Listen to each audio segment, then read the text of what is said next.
Szanowni Państwo, nie przez przypadek spotykamy się w tych okolicznościach przyrody, w których się spotykamy, czyli w szkolnej klasie. Zaraz wszystko wyjaśnimy, porozmawiamy. I teraz najtrudniejsza część tej rozmowy, czyli wymówienie nazwiska Yrsy. Yrsą Sigurðardóttir. Great, jest, udało się. Jej najnowsza książka Porachunki, którą widzicie tutaj. No i też za nami technika XXI wiek. Za moich czasów to była tylko kreda i gąbka do zbywania tablicy, a teraz ledwo co potrafiliśmy to obsłużyć. Yrso, pierwsze fundamentalne pytanie. Szkoła została przez nas wybrana nie przez przypadek, bo w Twojej książce wszystko w szkole się zaczyna. Szkolna kapsuła czasu, znajdujemy list sprzed 10 lat, gdzie ktoś przepowiada, że aż 6 osób w pewnych okolicznościach zginie. Czy to wszystko wymyśliłaś, czy coś, może nie takiego samego, ale coś podobnego wydarzyło się w Twoim kraju? Plot is actually inspired by, it's not based on, but it's inspired by an actual case that took place in the 70s or 80s, and it's not, of course, not the same, and there was no time capsule involved, but it's inspired by a truly horrific case of mishandling the situation of a little girl. It was a case from your country? Yes, it was, yes. Really, really horrible. And it's, like I said, it's not a true crime at all, and I make it even worse than it was, and there was nobody killed in that case, but I was just, this case has always fascinated me in a very angry way, and I was really angry when I wrote the book, so I'm kind of getting revenge on the people who historically made all of these mistakes regarding this little girl. W Twoich książkach momentami jest bardzo brutalnie. Te morderstwa są bardzo brutalne. Przykładowo w Porachunkach morderstwo 6-letniej dziewczynki i jej gwałt. We wcześniejszej książce Odziedziczone zło, morderstwo kobiety, którego świadkiem jest 7-letnia dziewczynka. Czy przerysowałbym, gdybym powiedział, że jesteś jedną z najbrutalniejszych pisarek skandynawskich kryminałów, czy raczej się z tym nie zgodzisz? Oh, in Iceland, yes, definitely. No, that's not no, that's correct, 100% correct, yes. And in Scandinavia? No, I'm sure there are more brutal writers in Scandinavia than me. I try to, I mean, the books are brutal, but murder is brutal. But I don't write, for example, like torture porn. I don't put women into a basement and then torture them just for fun or for perverted reasons for the murder.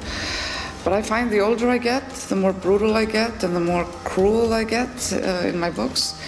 And it somehow suits the genre and people like me more. But I'm trying to be careful not to go too far.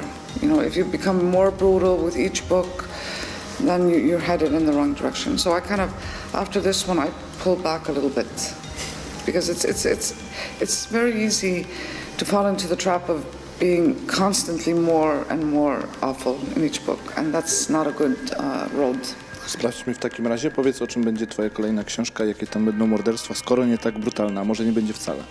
Yeah, it's, I mean, there are murders, but it's about, it is about bullying and social media, and the people or the teenagers in the book that are killed are actually just killed in a normal fashion in a way, yeah. If there's anything normal about murder. W Twoich książkach przewijają się duchy.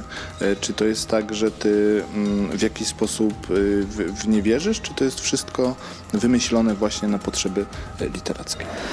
Yeah, there were like ghosts and things in my previous series, but in this one it's more like an urban setting. So I don't believe in ghosts, but I do like the concept. And I find it's atmospheric. I like creepy, and so that's why there were ghosts. And I actually once I wrote like just a total horror ghost novel. So, but it's not because I believe in it. No, I don't. Porozmawiamy przez chwilę o Huldarze i Frey, czyli tej parze, która tutaj występuje zawodowo, ale też trochę pozazawodowo, nie zdradzając za dużo. Uważasz, że oni do siebie pasują, albo może cały czas się docierają, albo są kompletnie z innych bajek? Yeah, In many ways they're opposites, but in many ways they are similar. They're similar age, similar sort of outlook in life in many respects, but they're also quite different in many ways. But the thing is, opposite attracts. So I think their relationship is one of all kinds of agitations between the two, and I think if I ever write them getting married or you know, whatever, getting engaged, then that's the last book. I'm not interested in writing about them as a couple. I don't think that's very interesting. So I would like them like a couple. Yeah, they will probably end up, but that will be like the last book. Oni są przykładem tego, że uczucie bardziej w pracy pomaga czy przeszkadza? I think disturbs more than helps, really. But I mean, obviously they have to put some things aside to focus on their job. But that's hard sometimes. I mean, just for regular people to focus on work when there's other things going on in your life. But they, I think it's more a hindrance than a help, really, for them. Nie będzie nadużyciem, jeżeli powiem, że fala skandynawskiego kryminału zalała nie tylko Europę, ale i świat. Ty masz wrażenie, że coraz bardziej musisz się na tym rynku skandynawskich kryminałów rozpychać? Czy może my tutaj w Polsce, w Europie za bardzo to rozdymamy i aż tak dużo dobrych skandynawskich kryminałów wcale nie ma? I don't have to fight for my place in the market. No, I think you're talking about the Scandinavian market, or yeah. No, in general. In general, no. I mean, marketing. It depends on the country, but you really, as an author, you can't fight very much. You just have to hope that the book will do well. But a book that does really well in one country might not do well in another country. So it's up to the readers really to decide. And fighting it doesn't help much. But I think that being a Nordic writer, a crime writer, it helps very much to be part of like a brand.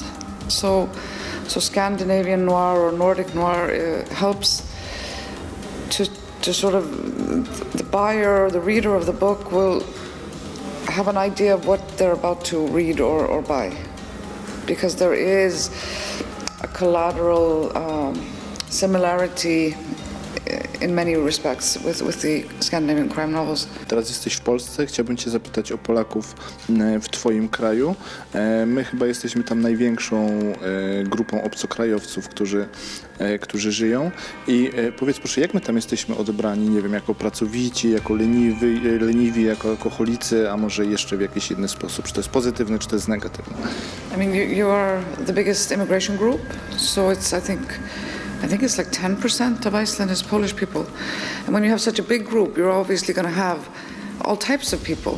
But the majority, like the families that live there, are hardworking, good people that learn the language and tend to integrate quite well with society.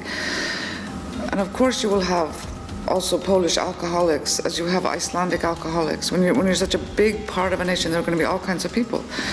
And I think for me, the best sign that Poles were absolutely accepted into the society was, I think it was like 7 years ago, Miss Iceland was voted. She was Polish. She was born in Poland and her parents were Polish. But she lived in Iceland and had been brought up in Iceland, but she was from Poland. So I think that's you know, no matter what you think of beauty pageants, but this is a nice statement, I think.